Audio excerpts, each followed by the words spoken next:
ನಮಸ್ಕಾರ ಸ್ನೇಹಿತರೆ. ಜೀವನದಲ್ಲಿ ಯಾವತ್ತಾದರೂ ಸೋತನೆಂದು ಅನಿಸಿದ್ದಲ್ಲಿ, ಯಾವ ಮಾರ್ಗವೂ ಕಾಣದೆ ಕಂಗಾಲಾಗಿ ಹೋದಲ್ಲಿ ಅವಶ್ಯವಾಗಿ ಭಗವದ್ಗೀತೆಗೆ ಶರಣಾಗಿ.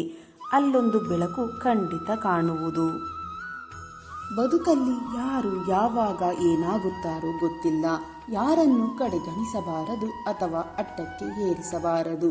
ಕೆಲವರಿಗೆ ಅವಕಾಶ ಸಿಗಬಹುದು, ಮತ್ತೆ ಕೆಲವರಿಗೆ ಅದೃಷ್ಟ ಒಲಿಯಬಹುದು. ಕಾಲ ಹೀಗೆ ಇರುವುದಿಲ್ಲ. ಕಲ್ಲಿಗೆ ಸುಂದರವಾದ ಆಕಾರ ಬರಬೇಕಾದರೆ ಉಳಿಯ ಪೆಟ್ಟು ಬೀಳಲೇಬೇಕು. ಬದುಕು ಸುಂದರವಾಗಲು ಕಷ್ಟ ಸುಖಗಳನ್ನು ಅನುಭವಿಸಲೇಬೇಕು. ಸ್ನೇಹಿತರೆ, ಅಗತ್ಯ ಇದ್ದಾಗ ಬರುವವರನ್ನು ಎಂದು ನಂಬಬೇಡಿ. ಬೇಕಾದಾಗ ಬರುವವರ ಹಿಂದೆ ಎಂದು ಹೋಗಬೇಡಿ. ಬೇಡ ಅಂತ ಬಿಟ್ಟು ಹೋದವರನ್ನು ನೆನಪಿಸಿ ಕೊರಗಬೇಡಿ. ನಿನ್ನನ್ನು ನಂಬಿ ಬಂದವರನ್ನು ಕೊನೆಯವರೆಗೂ ಕೈ ಬಿಡಬೇಡಿ. ನೆನಪಿರಲಿ ಸ್ನೇಹಿತರೆ, ಕಾದ ಹಂಚಿನ ಮೇಲೆ ಹನಿ ನೀರು ಬಿದ್ದರೆ ಹಾರಿ ಹೋಗುತ್ತದೆ. ಎಲೆಯ ಮೇಲೆ ಬಿದ್ದರೆ ಹೊಳೆಯುತ್ತದೆ. ಚಿಪ್ಪಿನೊಳಗೆ ಬಿದ್ದರೆ ಮುತ್ತಾಗುತ್ತದೆ. ಹಾಗೆಯೇ ನಾವು ಯಾರ ಸಂಗ ಮಾಡುತ್ತೇವೆಯೋ ಅವರಂತೆ ನಾವು ಆಗುತ್ತೇವೆ. ಬೇಡ ಎಂದವರಿಗೆ ಕಷ್ಟವಾಗುವ ಬದಲು ಬೇಕು ಎಂದವರಿಗೆ ಬೆಳಕಾಗಿ. ಜೀವನದಲ್ಲಿ ಬಯಸಿದ್ದೆಲ್ಲ ಸಿಗುವಂತಿದ್ದರೆ ಬಯಕೆಗೆ ಬೆಲೆಯೇ ಇರುತ್ತಿರಲಿಲ್ಲ. ಅನಿಸಿದ್ದೆಲ್ಲ ಹೇಳುವಂತಿದ್ದರೆ ಮೌನಕ್ಕೆ ಅರ್ಥವಿರುತ್ತಿರಲಿಲ್ಲ. ಹಣದಿಂದ ಬರುವ ಗೌರವ ದೀಪದ ಬೆಳಕಂತೆ. ದೀಪದ ಎಣ್ಣೆ ಇರುವವರೆಗೆ ಮಾತ್ರ. ಒಳ್ಳೆಯತನಕ್ಕೆ ಸಿಗುವ ಗೌರವ ಸೂರ್ಯನಂತೆ. ಸೃಷ್ಟಿ ಇರುವವರೆಗೂ ಬೆಳಗುತ್ತದೆ.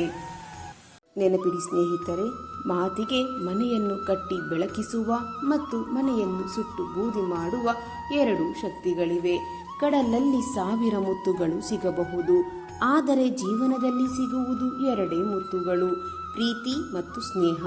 ಇದರಲ್ಲಿ ಯಾವುದನ್ನು ಕಳೆದುಕೊಂಡರೂ ಮನಸ್ಸಿಗೆ ಘಾಸಿಯಾಗುತ್ತದೆ. ಈ ಪ್ರೀತಿ ಸ್ನೇಹ ನಿರಂತರವಾಗಿರಲಿ. ಮನುಷ್ಯನು ಮುಹೂರ್ತವಿಲ್ಲದೆ ಹುಟ್ಟುತ್ತಾನೆ, ಮುಹೂರ್ತವಿಲ್ಲದೆ ಸಾಯುತ್ತಾನೆ. ಆದರೂ ಕೂಡ ಜೀವನ ಪರ್ಯಂತ ಶುಭ ಮುಹೂರ್ತದ ಹಿಂದೆ ಓಡುತ್ತಲೇ ಇರುತ್ತಾನೆ. ಜೀವನದಲ್ಲಿ ಎಲ್ಲರ ಮುಂದೆ ಸಣ್ಣವರಾಗಿ ಬದುಕಲು ಕಲಿಯಿರಿ. ದೊಡ್ಡಸ್ತಿಕೆಯ ಪ್ರದರ್ಶನ ಬೇಡ. ಪ್ರಾಮಾಣಿಕತೆಯಿಂದ ದೂರ ಸರಿಯಬೇಡ. ಇದ್ದದ್ದನ್ನು ಇದೆ ಎಂದು ತೋರಿಸಲು ಹೋಗಬೇಡ. ಜೇನುಹುಳು ಕೂಡಿಟ್ಟ ತುಪ್ಪ, ಜಿಪುಣ ಕೂಡಿಟ್ಟ ಹಣ ಎರಡೂ ಒಂದೇ. ಅವು ಯಾವತ್ತಿದ್ದರೂ ಪರರ ಪಾಲು. ಜೀವನಕ್ಕೆ ಹಣ ಮುಖ್ಯವೇ ಹೊರತು ಹಣವೇ ಜೀವನವಾಗಬಾರದು. ನಿಮ್ಮ ಕರ್ತವ್ಯದಿಂದ ದೂರ ಓಡಬೇಡಿ. ಅದರ ಪರಿಣಾಮ ಒಳ್ಳೆಯದಾಗಿದ್ದರೂ ಸಹ ಅದನ್ನು ಪೂರ್ಣಗೊಳಿಸಿ. ನಿಮ್ಮ ಕರ್ತವ್ಯವನ್ನು ನೀವು ಪ್ರಾಮಾಣಿಕವಾಗಿ ಮಾಡಿ. ಫಲಿತಾಂಶವನ್ನು ಭಗವಂತನಿಗೆ ಬಿಟ್ಟು ಬಿಡಿ. ಕೇವಲ ನಿಮ್ಮ ಕರ್ಮ ನಿಮ್ಮ ಕೈಯಲ್ಲಿದೆ, ಫಲ ನಿಮ್ಮ ಕೈಯಲ್ಲಿಲ್ಲ. ನಮ್ಮ ಬದುಕೆ ಒಂದು ಹೋರಾಟ. ಹೋರಾಟದಲ್ಲಿ ನಾವು ಮಾಡುವ ಕಾರ್ಯವನ್ನು ನಾವು ಪ್ರಾಮಾಣಿಕವಾಗಿ ಮಾಡಬೇಕು. ಏನು ಆಗಬೇಕು ಅದು ಆಗೇ ತೀರುತ್ತದೆ. ಅದನ್ನು ತಡೆಯಲು ನಮ್ಮಿಂದ ಸಾಧ್ಯವಿಲ್ಲ. ನೆನಪಿರಲಿ ಸ್ನೇಹಿತರೆ, ಜೀವನದಲ್ಲಿ ಅವರವರು ಮಾಡಿದ್ದು ಅವರವರೇ ಅನುಭವಿಸುತ್ತಾರೆ. ಅದು ಒಳಿತಾಗಲಿ ಅಥವಾ ಕೆಡುಕಾಗಲಿ. ನಾವು ಯಾರಿಗೂ ಏನೂ ಬಗೆಯದೆ ಸುಮ್ಮನೆ ಇದ್ದು ಕಾದು ನೋಡಬೇಕು ಅಷ್ಟೇ. ಹಣ ಮನುಷ್ಯನನ್ನು ಬದಲಾಯಿಸುವುದಿಲ್ಲ, ಮನುಷ್ಯನ ನಿಜ ಸ್ವರೂಪವನ್ನು ಹೊರಹಾಕುತ್ತದೆ. ಎಲ್ಲಿಯ ತನಕ ನಂಬಿಕೆ ಎನ್ನುವ ಆಯಸ್ಸು ಗಟ್ಟಿಯಾಗಿರುತ್ತದೆಯೋ ಅಲ್ಲಿಯವರೆಗೆ ಸ್ನೇಹ ಸಂಬಂಧಗಳಿಗೆ ಸಾವಿಲ್ಲ. ಕೊನೆ ಇರದ ಸ್ನೇಹ ನಮ್ಮದಾಗಲಿ. ಸಂಭ್ರಮದ ಸಮಯದಲ್ಲಿ ಕಣ್ಣೀರು ಹಾಕಬೇಡಿ. ದುಃಖದ ಸಮಯದಲ್ಲಿ ನಗಬೇಡಿ. ಕೈ ಹಿಡಿದು ನಡೆಸಿದವರನ್ನು ಕಡೆಗಣಿಸಬೇಡಿ. ಕೈ ಮೀರಿ ಹೋದದ್ದನ್ನು ನೆನೆಯಬೇಡಿ. ಅಷ್ಟೇ ಅಲ್ಲ, ಉತ್ತಮರ ಮನಸ್ಸನ್ನು ನೋಯಿಸಬೇಡಿ. ಉಳ್ಳವರೆಂದು ಸ್ನೇಹ ಬಯಸಬೇಡಿ. ಆತ್ಮೀಯರೆದುರು ಕೈ ಚಾಚಬೇಡಿ. ಶತ್ರುವಿನ ಮುಂದೆ ತಲೆಬಾಗಬೇಡಿ. ಎಷ್ಟೇ ಕಷ್ಟ ಬರಲಿ ಬೀಳಬೇಡಿ. ಪರಮಾತ್ಮನ ನಾಮಸ್ಮರಣೆ ಮಾತ್ರ ಎಂದಿಗೂ ಮರೆಯಬೇಡಿ. ವ್ಯಕ್ತಿಯು ಪರಿಸ್ಥಿತಿಯ ಕೈಗೊಂಬೆಯಾದಾಗ ಅವನಾಗಲಿ ಅವನ ನಿಜವಾದ ವ್ಯಕ್ತಿತ್ವವಾಗಲಿ ಮಾತನಾಡುವುದಿಲ್ಲ. ಅವನು ಎದುರಿಸುತ್ತಿರುವ ಪರಿಸ್ಥಿತಿ, ಸಮಯ, ಸಂದರ್ಭಗಳು ಮಾತನಾಡುತ್ತವೆ. ನಿಮಗಿದು ತಿಳಿದಿರಲಿ ಸ್ನೇಹಿತರೆ, ಜೀವನದಲ್ಲಿ ಎಲ್ಲ ಪಾಠಗಳನ್ನು ಪುಸ್ತಕವೇ ಕಲಿಸುವುದಿಲ್ಲ. ಕೆಲವೊಂದು ಪಾಠಗಳನ್ನು ನಾವು ನಂಬಿದವರು ಮತ್ತು ಸಂಬಂಧಗಳು ಕಲಿಸುತ್ತವೆ. ಹಕ್ಕಿಲ್ಲದಿದ್ದರೂ ಪಡೆದುಕೊಳ್ಳುವ ಮನಸ್ಸಾದರೆ ಅಲ್ಲಿ ಮಹಾಭಾರತ ಸೃಷ್ಟಿಯಾಗುತ್ತದೆ. ಹಕ್ಕಿದ್ದರೂ ಅದನ್ನು ತ್ಯಾಗ ಮಾಡುವ ಮನಸ್ಸಾದರೆ ಅಲ್ಲಿ ರಾಮಾಯಣ ಸೃಷ್ಟಿಯಾಗುತ್ತದೆ. ಅತಿಯಾದ ರೂಪ ಸೀತೆಗೆ ಮುಳುವಾಯಿತು. ಅತಿಯಾದ ಗರ್ವ ರಾವಣನಿಗೆ ಕೇಡುಂಟು ಮಾಡಿತು. ಅತಿಯಾದ ದಾನ ಬಲಿಯನ್ನು ನಾಶ ಮಾಡಿತು. ಆದುದರಿಂದ ಯಾವುದು ಅತಿಯಾಗಬಾರದು. ದುಃಖದಲ್ಲಿದ್ದಾಗ ಕರೆಯದೆ ಹೋಗಬೇಕು. ಸಂತೋಷಕ್ಕೆ ಕರೆದರೆ ಮಾತ್ರ ಹೋಗಬೇಕು. ಕಷ್ಟಕ್ಕೆ ಕೇಳದೆ ಕೊಡಬೇಕು. ಇಷ್ಟಕ್ಕೆ ಕೇಳಿದರಷ್ಟೇ ಕೊಡಬೇಕು. ಇದೆಯೆಂದು ತೋರಿಸಬಾರದು, ಇಲ್ಲವೆಂದು ಸಾರಲೂಬಾರದು. ಇದ್ದು ಇಲ್ಲದಂತೆ ಇರಬೇಕು, ಸತ್ತರೂ ಬದುಕಿದಂತೆ ಇರಬೇಕು. ಯಾವಾಗ ಮನುಷ್ಯನು ತಾನು ಮಾಡಿದ ಕರ್ಮಫಲಗಳನ್ನು ಇದೇ ಜನ್ಮದಲ್ಲಿ ಅಥವಾ ಮುಂದಿನ ಜನ್ಮದಲ್ಲಿ ಅನುಭವಿಸಲೇಬೇಕಾಗುತ್ತದೆ ಎಂಬ ಜ್ಞಾನವನ್ನು ಅರಿತುಕೊಳ್ಳುತ್ತಾನೋ ಆಗ ಇಡೀ ಜಗತ್ತು ಬದಲಾವಣೆಯತ್ತ ಸಾಗಿಬಿಡುತ್ತದೆ. ಯೋಚಿಸಬೇಡಿ ಸ್ನೇಹಿತರೆ, ದುಃಖದ ದಿನಗಳು ಮರಳಿ ಹೋಗುವವು. ಇಂದು ಯಾರು ನಿನ್ನನ್ನು ನೋಡಿ ನಗುವರೋ ಅವರೇ ನಾಳೆ ನೆಟ್ಟ ಕಣ್ಣಿನಿಂದ ನೋಡುವರು. ಕೆಲವೊಂದು ಆಸೆಗಳನ್ನು ತ್ಯಾಗ ಮಾಡು, ಹೊಸದೊಂದನ್ನು ಪಡೆಯಲು. ರಾಮನು ಕೂಡ ಬಹಳಷ್ಟು ಕಳೆದುಕೊಂಡ ಮೇಲೆಯೇ ಶ್ರೀರಾಮನಾದ.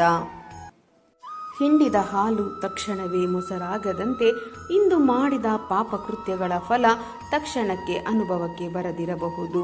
ಅದು ಬೂದಿ ಮುಚ್ಚಿದ ಕೆಂಡದಂತೆ ಸಮಯವನ್ನು ನೋಡಿ ಸರಿಯಾಗಿಯೇ ಸುಡುತ್ತದೆ.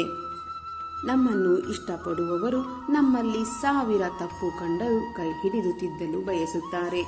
ಆದರೆ ನಮ್ಮನ್ನು ಇಷ್ಟಪಡದೇ ಇರುವವರು ನಮ್ಮಲ್ಲಿ 1000 ಒಳ್ಳೆಯ ಗುಣ ಅಡಗಿದ್ದರೂ ಒಂದೇ ಒಂದು ತಪ್ಪು ಕಂಡು ಹಿಡಿದು ದೂರವಾಗುತ್ತಾರೆ. ಜೀವನದಲ್ಲಿ ಏನು ಮಾಡಬೇಕು ಎಂಬುದನ್ನು ರಾಮಾಯಣ ಹೇಳಿಕೊಡುತ್ತದೆ.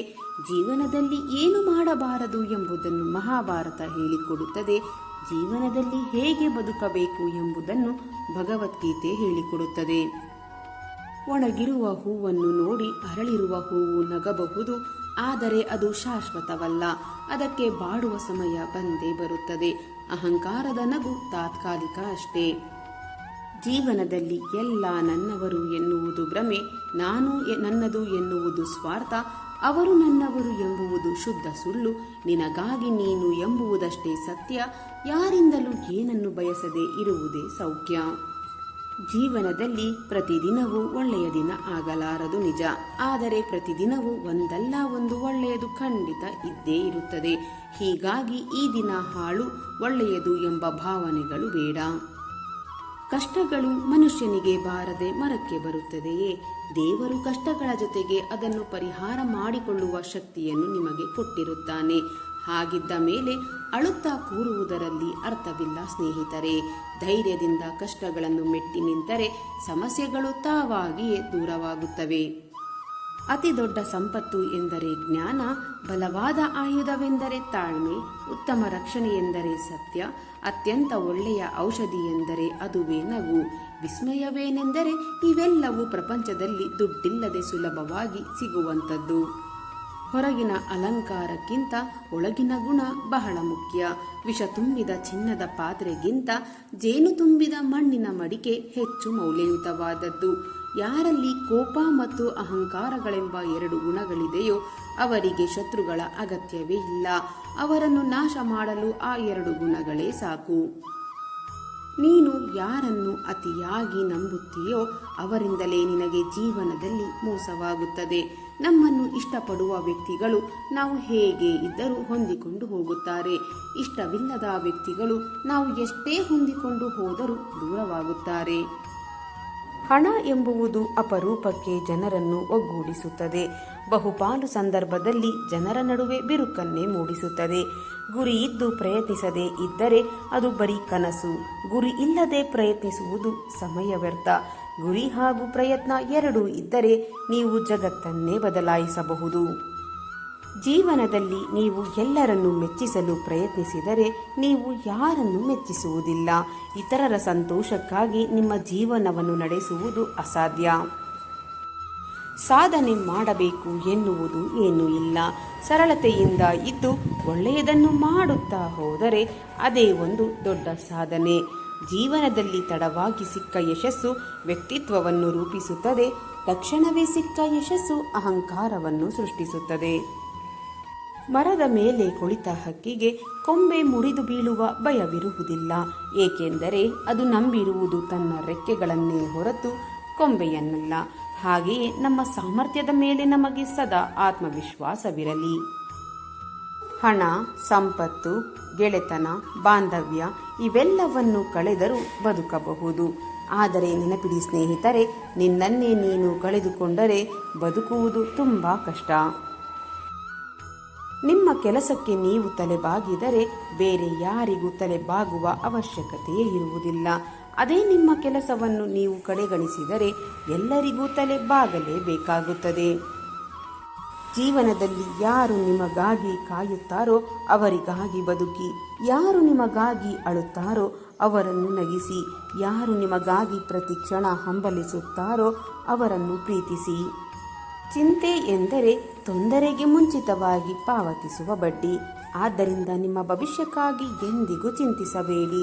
ನಿಮ್ಮ ಪ್ರಸ್ತುತವನ್ನು ಆನಂದಿಸಿ, ಅಸಾಧಾರಣವಾದ ದಿನವನ್ನು ಹೊಂದಿರಿ. ತಿಳುವಳಿಕೆಗಿಂತ ನಡವಳಿಕೆಯೇ ತುಂಬ ಮುಖ್ಯ, ಏಕೆಂದರೆ ಕೆಲವೊಮ್ಮೆ ತಿಳುವಳಿಕೆ ಸೋಲಬಹುದು, ಆದರೆ ಉತ್ತಮ ನಡವಳಿಕೆ ಎಂದಿಗೂ ಸೋಲುವುದಿಲ್ಲ. ದುಡ್ಡು ಇವತ್ತಲ್ಲ ನಾಳೆ ಸಂಪಾದಿಸಬಹುದು, ಆದರೆ ಯಾವಾಗಲೂ ನಮ್ಮ ಜೊತೆ ನಿಲ್ಲುವ ವ್ಯಕ್ತಿಯನ್ನು ಕಳೆದುಕೊಂಡರೆ ಮತ್ತೆ ಸಂಪಾದಿಸಲು ಸಾಧ್ಯವೇ ಇಲ್ಲ. ಸ್ನೇಹಿತರೆ, ಇಂದಿನ ಈ ನನ್ನ ವಿಡಿಯೋ ನಿಮ್ಮ ಮನಸ್ಸಿಗೆ ಸ್ವಲ್ಪವಾದರೂ ಪ್ರೇರಣೆ ನೀಡಿದರೆ ವಿಡಿಯೋಗೆ ಒಂದು ಲೈಕ್ ಮಾಡಿ, ಶೇರ್ ಮಾಡಿ. ನಿಮ್ಮ ಅಭಿಪ್ರಾಯವನ್ನು ಕಾಮೆಂಟ್ ಬಾಕ್ಸ್ನಲ್ಲಿ ಹಂಚಿಕೊಳ್ಳಿ. ನನ್ನ ಪ್ರಯತ್ನ ನಿಮಗೆ ಇಷ್ಟವಾಗಿದ್ದರೆ ದಯವಿಟ್ಟು ಈಗಲೇ ನನ್ನ ಚಾನಲನ್ನು ಸಬ್ಸ್ಕ್ರೈಬ್ ಮಾಡಿಕೊಳ್ಳಿ. ಹಾಗೆಯೇ ಕೆಳಗೆ ಕಾಣುತ್ತಿರುವ ಹೈಪ್ ಬಟನ್ ಮೇಲೆ ಕ್ಲಿಕ್ ಮಾಡುವುದರ ಮೂಲಕ ನಿಮ್ಮ ಬೆಂಬಲ ನೀಡಿ. ನಿಮ್ಮ ಬೆಂಬಲವೇ ನನ್ನ ಶಕ್ತಿ. ಮತ್ತೆ ಮುಂದಿನ ವಿಡಿಯೋದಲ್ಲಿ ಇದೇ ರೀತಿಯ ಹೊಸ ಮೋಟಿವೇಶನಲ್ ಮಾಹಿತಿಯೊಂದಿಗೆ ಭೇಟಿಯಾಗೋಣ. ಅಲ್ಲಿಯವರೆಗೆ ಸಕಾರಾತ್ಮಕವಾಗಿ ಯೋಚಿಸಿ ಸಂತೋಷವಾಗಿ ಬಾಳಿರಿ. ಧನ್ಯವಾದಗಳು.